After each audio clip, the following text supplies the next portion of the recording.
Hey guys, uh, today we are reacting to six of the swords on this channel. Pretty much right after that, I do got a wake of builds I want to show you. Right after this, about like few minutes, I'll show you them. If further ado, let's get to these six swords. A lot of U.S. military fans remember the Zero as that one Japanese aircraft America was just farming for XP by the end of World War II. So why didn't Japan replace it? Well, it wasn't because they didn't try, I'll tell you that. There were plans for A6M6s and A6M8s, both of which would have had more engine power, but neither of which happened. And ultimately, the only model past the M5 was the A6M7, which was strengthened to carry big bombs underneath and was probably just used as a kamikaze. You know, that time Japan finally realized they were losing the war and decided to throw a tantrum by tossing new pilots into planes full of bombs and pointing them at the nearest ship. No, it's fine. It's fine. It doesn't bother me. It doesn't bother me. It bothers me. It bothers me a lot. And that one's still green. Mitsubishi had planned an A7M aircraft, but had was the operative word because the entire program was just a roller coaster. It was started soon after the Zero began, shelved in 1940, and then revived in April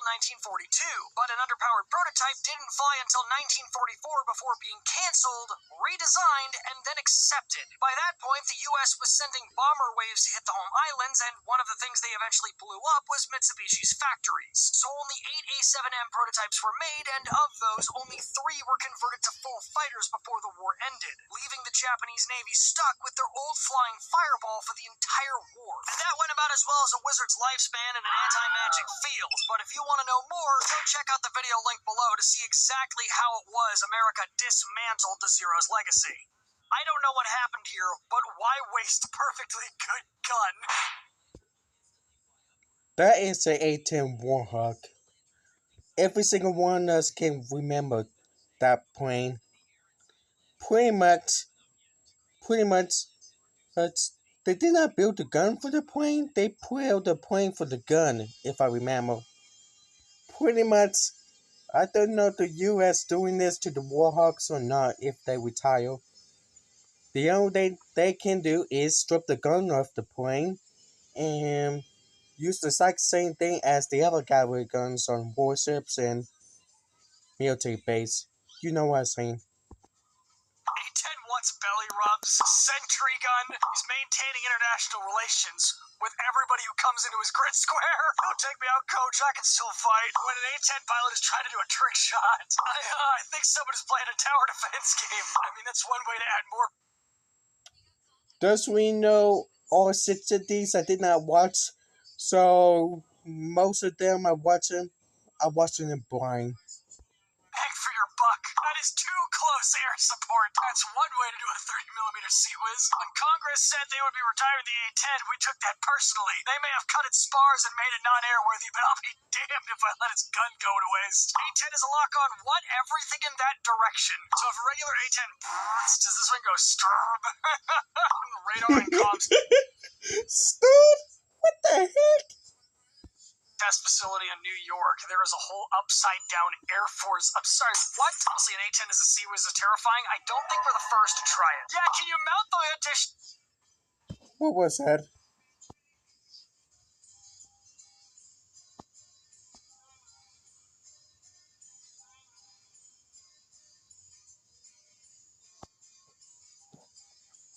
Can everyone tell me what that is? I don't know if it's Russia or not, but wait. Russia don't have access to this gun. Pretty much, they don't have these type of guns as you, so I wonder what brands or country did this. Try it. Yeah, can you mount the additional gun pods on that? Like, I want to see. Can you put the other 20mm Gatlings on there so you just have a friggin' wall of death? I would not want to enter that airspace. Inverted bullet to air ratio. Polarized. I don't know, comrade. Get the flamer. The heavy flamer. They did not. Russia strapped a flamethrower on a tank. Is that a T-30 tank? But I recognize the chassis from World War II. But the gun is different. Is it the exact same gun from World War II? Cannot tell. We keep going. It is T-34 with 12 flamethrowers. I was right about the name, but I was confused about it. When you see a slightly too large spider, you would decide to take with your flamethrowers. I'm all ears. T-34 Dumbo. When the gun isn't enough, add more fire. Who summoned Fire Lord Ozai as a tank? An absolute oven for the crew? Charizard Spirit Tank. Ah yes, Soviet version of Good Morning Vietnam. That T-34 is... Now I'm confused. Did Russell build that during Vietnam or not?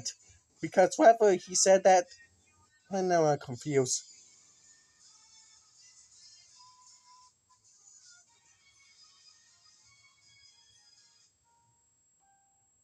Right now, I'm going to ask this question. How many other type of tanks been used in Vietnam? That's asking.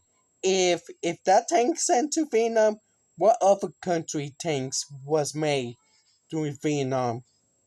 I'm just saying, Vietnam War and the other type war been around during the Cold War. I'm just saying.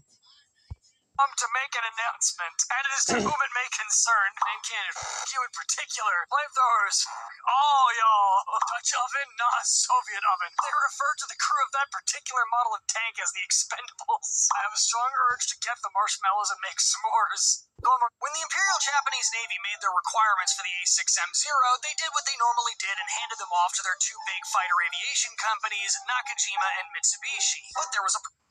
Mitsubishi?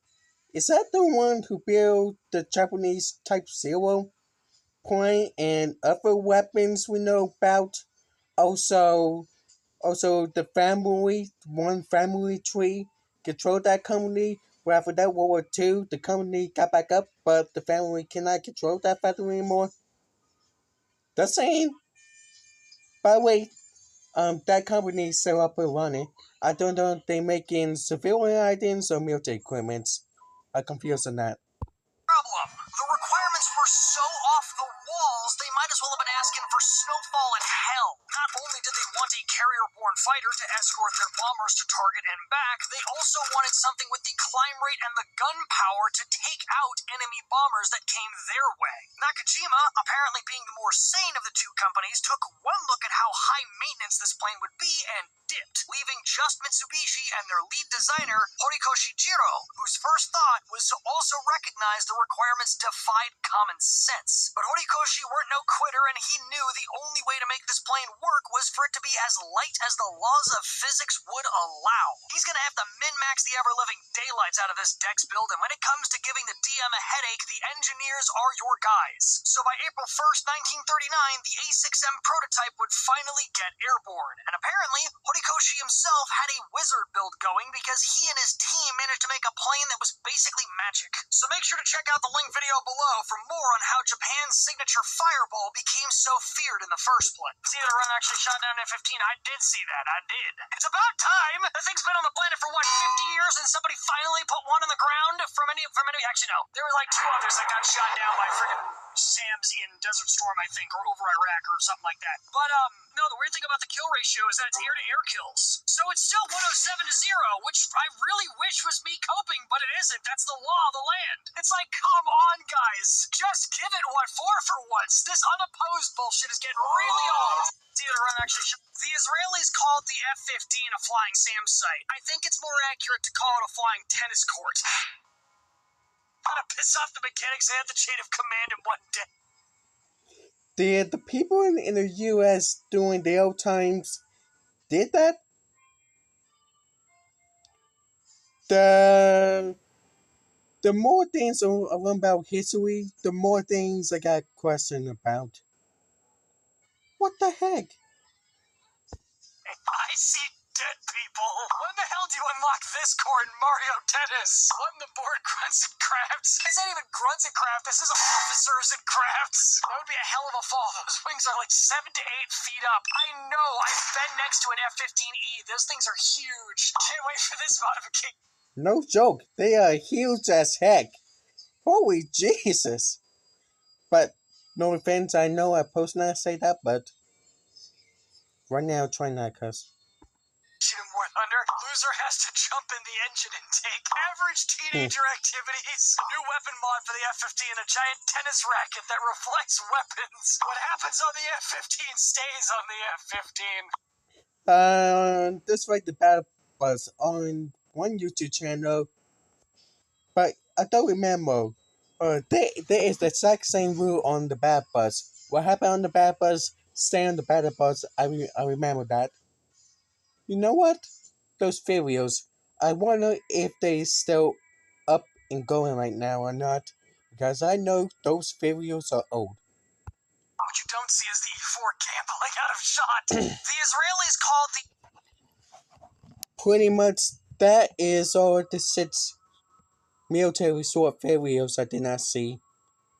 Pretty much, after this video get posted, I'll make a video showing the improvement of the Lego tanks I built, and also the building technique I don't know if people use or not. So, get ready for that. Right now, gonna post it. Rather that until I read this video settle down for a few minutes, I'll post another one about the Lego tanks. Pretty much, I'll see you on the next one.